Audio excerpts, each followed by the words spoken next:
आज supreme court का एक ऐसा निर्णय आपके सामने ला रहे हैं जो भारतीय क्रिमिनल ट्रायल के उन मूल सिद्धांतों को फिर से स्पष्ट करता है जो किसी भी एविडेंस को परखने के लिए ट्रायल कोर्ट के लिए अनिवार्य हैं।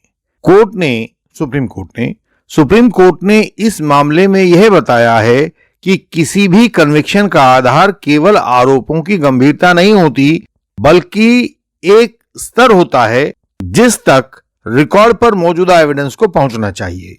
इस केस में यह भी समझाया गया है कि ट्रायल की प्रक्रिया तभी न्याय संगत मानी जाती है जब गवाहों की बातें स्वाभाविक हों, मेडिकल फैक्ट्स कहानी का समर्थन करते हों और आरोपी को अपने बचाव का पूरा अवसर दिया गया हो। इस तरह से इस केस में सुप्रीम कोर्ट ने एविडेंस की कसौटी, गवाहों की सच्चाई की पहचान, 313 की स्टेटमेंट और डिफेंस एविडेंस की बात कही है। यह केस सुप्रीम कोर्ट की नजर से यह बताता है कि पूरा क्रिमिनल ट्रायल कोर्ट में कैसे चलता है। पहले हम केस का बैकग्राउंड देखते हैं। 27 मई 2009 की सुबह लगभग 9 बजे 10 वर्ष की एक पीड़िता गांव के ही 7 वर्ष के PW2 जो एक लड़का था उसके साथ चरागाह की तरफ बकरियां चराने के लिए गई थी। पास ही एक ट्यूबवेल पर वह पानी पीने के लिए गई। उस ट्यूबवेल पर अपलेंट अशोक काम कर रहा था। आरोप है कि पानी मांगने पर अपलेंट ने पीड़ा के साथ जबरदस्ती की और फिर उसकी हत्या कर दी। PW2 ने यह कहा कि उसने अपलेंट को पीड़िता को भीतर जबरदस्ती ले जाते हुए देखा और उसके साथ बलपूर्वक संबंध बनाते हुए देखा। करीब 11 बजे PW2 नाम का लड़का जब घर पहुंचा और उसने पीड़िता के पिता PW1 हीरालाल को पूरी बात बताई तो PW1 पूछताछ करने के लिए अपलेंट के ट्यूबवेल पर आया, जिसको देखकर अपलेंट वहां से भाग गया। PW1 पिता ने तलाशी ली तो भूसे के ढेर में छिपाई गई पीड़िता की लाश मिली। ट्रायल के अंत में अपलेंट को दोषी ठहराया गया और मृत्युदंड दिया गया। हाई कोर्ट ने कन्विक्शन को बरकरार रखा, लेकिन मृत्युदंड को हटाकर सजा को आजीवन कारावास कर दिया।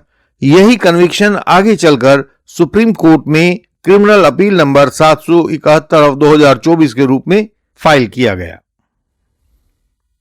आज का केस है Ashok versus state of Uttar Pradesh. यह क्रिमिनल अपील नंबर 771/2024 थी, जिसे जस्टिस अभय एसोका, जस्टिस एहसानुद्दीन अवानुल्लाह और जस्टिस ऑगस्टीन जॉर्ज मसीह ने 2 दिसंबर 2024 को डिसाइड किया था। आरोपी अशोक को आईपीसी के सेक्शन 376, 302 और 201 जो बीएनएस के नए सेक्शन अब 69, 101 और 207 हो गए हैं, इनके आरोपों में ट्रायल कोर्ट और हाई कोर्ट दोनों जगह कन्विक्ट किया गया था। लेकिन सुप्रीम कोर्ट ने कहा कि किसी भी क्रिमिनल केस में यह आवश्यक है कि प्रोसिक्यूशन की कहानी पूरी तरह से स्वाभाविक लगती हो। साइंटिफिक और सर्कमस्टेंशियल फैक्ट उस प्रोसिक्यूशन स्टोरी का समर्थन करते हों। कोर्ट ने यह भी कहा कि यदि कहानी में ऐसे कॉन्ट्राडिक्शंस और इंप्रूवमेंट हों जो घटनाक्रम को असंगत बनाते हैं तो कन्विक्शन को सुरक्षित नहीं माना जा सकता, उस कन्विक्शन पर गौर करना पड़ेगा। अब हम यह देखते हैं कि सुप्रीम कोर्ट के सामने प्रोसिक्यूशन एविडेंस को लेकर क्या सवाल उठे। इस केस में प्रोसिक्यूशन की कहानी मुख्य रूप से PW1 पिता और PW2 लड़के के बयानों पर आधारित थी, लेकिन पिता PW1 स्वयं आई विटनेस नहीं था और उसने जो भी गवाही दी थी वह लड़के के द्वारा सुनाई गई बातों पर निर्भर थी। इस तरह से PW1 पिता एक हियर से एविडेंस देने वाला व्यक्ति था। दूसरी ओर लड़का PW2 जो घटना के समय लगभग 7 वर्ष का बच्चा था, उसकी कोर्ट में गवाही केवल इतना कह रही थी कि अपलेंट ने पीड़िता को पकड़ा, उसे पीछे खींचा और उसको भीतर ले गया, पर उसने ना तो जबरदस्ती संबंधों को बनते हुए देखा था और ना ही मर्डर को होते हुए देखा था। जबकि पिता PW1 ने कहा था कि PW2 लड़के ने उसे बताया था कि उसने जबरदस्ती संबंध और मर्डर दोनों को अपनी आंखों से देखा था। इसका प्रभाव क्या हुआ? इसका प्रभाव यह हुआ कि PW1 और PW2 की गवाहियों में सीधा टकराव सामने आ गया, विरोध आ गया। विचित्र बात यह थी कि PW2 का सेक्शन 161 का बयान 21 दिन के बाद रिकॉर्ड किया गया था और उसका नाम चार्जशीट में जो गवाह सूची दी जाती है उसमें भी नहीं लिखा था। इस पर सुप्रीम कोर्ट ने लड़के की बात को केवल लास्ट सीन टुगेदर का बयान माना और उसे घटना का आई विटनेस नहीं माना। उन्होंने कहा कि यह पूरा केस सर्कमस्टांशियल एविडेंस पर आधारित है, यहां गवाहों का विरोध बाई चांस पैदा हो गया था, जबकि इंडियन लीगल सिस्टम आपको वे तरकीबें शुरू से बताता रहा है जिससे कि वास्तविक रूप में गवाहों के बयानों के बीच में यह विरोध क्रॉस एग्जामिनेशन के द्वारा पैदा करवाया जाता है। आपको याद होगा सारा कुछ। अब हम यह देखते हैं कि इसमें आईओ के द्वारा की गई रिकवरी को भी सुप्रीम कोर्ट ने बड़ा संदेहास्पद पाया। PW8 आईओ, उसकी गवाही और रिकवरी भी सुप्रीम कोर्ट को विश्वसनीय नहीं लगी, क्योंकि रिकवरी वीमो में यह नहीं लिखा था कि चप्पल और अंडरगारमेंट्स किस ठीक ठीक स्थान से बरामद हुए थे। रिकवरी का समय भी एब्सेंट था और जिन दो स्वतंत्र गवाहों के नाम रिकवरी मीमो में लिखे हुए थे उन्हें प्रोसिक्यूशन कभी भी कोर्ट के सामने पेश नहीं कर पाया। अर्थात यह रिकवरी मीमो जब ट्रायल के बाद कोर्ट की कंसिडरेशन में आया तो उस समय यह बिना गवाहों के ही बना हुआ रिकवरी मीमो था, क्योंकि गवाह तो कोर्ट के सामने आए नहीं। कोर्ट ने कहा कि इससे सेक्शन 27 एविडेंस एक्ट के तहत की गई डिस्कवरी बेहद कमजोर हो जाती है, क्योंकि सारी डिटेल्स गायब थी और इंडिपेंडेंट विटनेस कभी प्रोसिक्यूशन को मिले ही नहीं थे। इन कमियों के आधार पर सुप्रीम कोर्ट ने सेक्शन 27 की डिस्कवरी को पूरी तरह से रिजेक्ट कर दिया और कहा ऐसा होते ही केस का आईओ भी एक विश्वसनीय गवाह नहीं रह गया है। इसने प्रोसिक्यूशन की स्टोरी को खुद बहुत नुकसान पहुंचा दिया है। आप देखें कि आपके ट्रायल में इस तरह की सर्कमस्टांसेस कहां-कहां और किन-किन ट्रायल्स में होती है। सुप्रीम कोर्ट ने अगला विचार मेडिकल एविडेंस की अनुपलब्धता, उसके अभाव की ओर भी इशारा किया।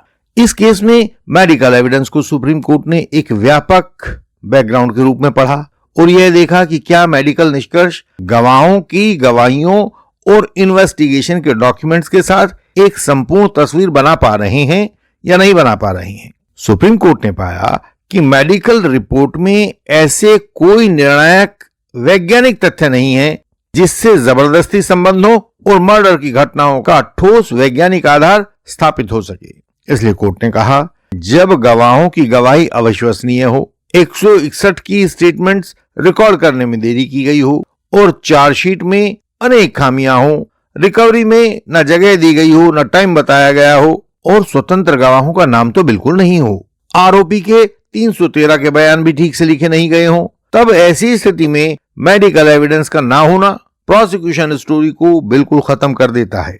न केवल मेडिकल एविडेंस की एब्सेंस जाहिर हुई है, बल्कि प्रोसिक्यूशन मटेरियल ही बेअसर हो गया है।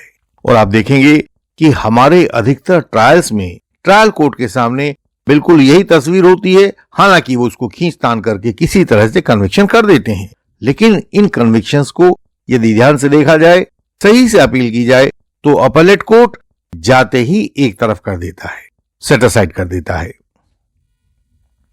सुप्रीम कोर्ट ने देखा कि इस आरोपी की 313 की स्टेटमेंट भी गलत तरीके से की गई थी और जो उसके लीगल एड के काउंसिल थे वो भी सही ढंग से वहां पेश नहीं किए गए थे। इस केस के आरोपी के सेक्शन 313 के तहत जो भी बयान रिकॉर्ड किए गए थे उसे सुप्रीम कोर्ट ने देखा और उसको पूरी तरह से रिजेक्ट कर दिया। कोर्ट ने कहा कि जिन महत्वपूर्ण पॉइंट्स पर कन्विक्शन किया गया था, जैसे लड़के PW2 के द्वारा बताए गए घटनाक्रम, उसके कथित प्रत्यक्ष अनुभव जो भी उसकी गवाही में उसने देखा था, सेक्शन 27 एविडेंस एक्ट की डिस्कवरी, उनसे संबंधित प्रश्न कभी भी 313 की स्टेटमेंट में पूछे ही नहीं गए थे। अदालत ने कहा कि सेक्शन 313 की स्टेटमेंट केवल कोई औपचारिकता नहीं है, बल्कि आरोपी के खिलाफ उपयोग होने वाली हर सामग्री पर आरोपी का स्पष्टीकरण लेने का उसका संवैधानिक अवसर है। जब यह अवसर ही नहीं दिया गया तो कन्विक्शन टिक नहीं सकती। और सुप्रीम कोर्ट ने यह भी देखा कि लीगल एड की स्थिति भी बहुत त्रुटिपूर्ण थी। आरोपी के पास उस समय कोई लीगल एड काउंसिल प्रोवाइड ही नहीं करवाया गया था और जो कभी करवाए भी गए थे वो कभी तारीख पर आए नहीं थे। उन्होंने कोई इफेक्टिव क्रॉस एग्जामिनेशन किया नहीं था। PW2 और PW1 जैसे गवाहों का कोई इफेक्टिव क्रॉस एग्जामिनेशन रिकॉर्ड पर मौजूद नहीं था। देखें कि सुप्रीम कोर्ट ने इस पर क्या अंतिम निर्णय दिया।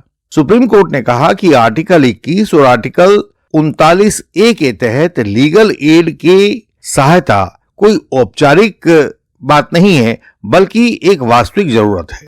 यह आरोपी का संवैधानिक अधिकार है। यदि आरोपी गवाहों की जिरह और सेक्शन 313 के जवाब देने के अवसर को खो देता है तो यह दोष पूरे ट्रायल को एक असुरक्षित ट्रायल बना देता है।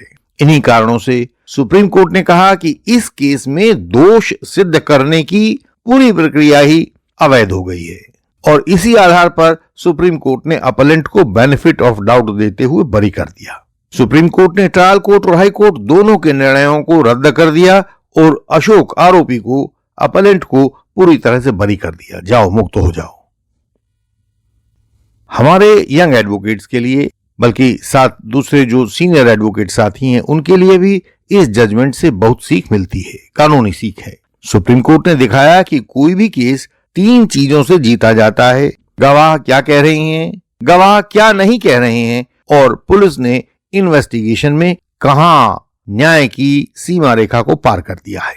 यह जजमेंट यह भी बताता है कि सेक्शन 313 व लीगल एड काउंसिल पाना आरोपी का संवैधानिक अधिकार है। यदि यह उसे नहीं दिया गया तो जजमेंट दोषपूर्ण हो जाएगा। बहुत पहले सुप्रीम कोर्ट ने ऐसा ही एक महान केस डिसाइड किया था, राजेश यादव वर्सेस स्टेट। यह केस हमारे चैनल पर मौजूद है, सर्च करने से मिल जाएगा और एडवोकेसी सीखने की चाह रखने वाले हर एडवोकेट को यह केस जरूर देखना और पढ़ना चाहिए। इंडियन लीगल सिस्टम आपको हमेशा लेटेस्ट व बेस्ट लीगल नॉलेज से अपडेट रखता है। आप में से बहुत से व्यूअर्स झूठे आरोप या फॉल्स एलिगेशन का सामना कर रहे होंगे।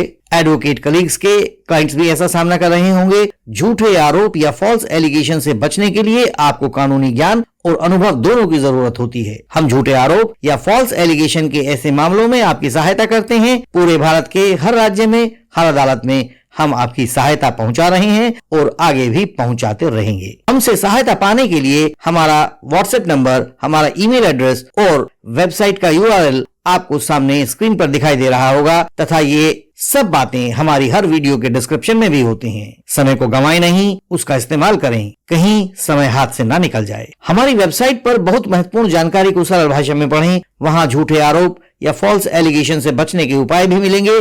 इस वीडियो को लाइक करें, शेयर करें और चैनल को सब्सक्राइब करें। बेल आइकन को प्रेस करें ताकि नई वीडियोस आपसे मिस ना हो जाएं।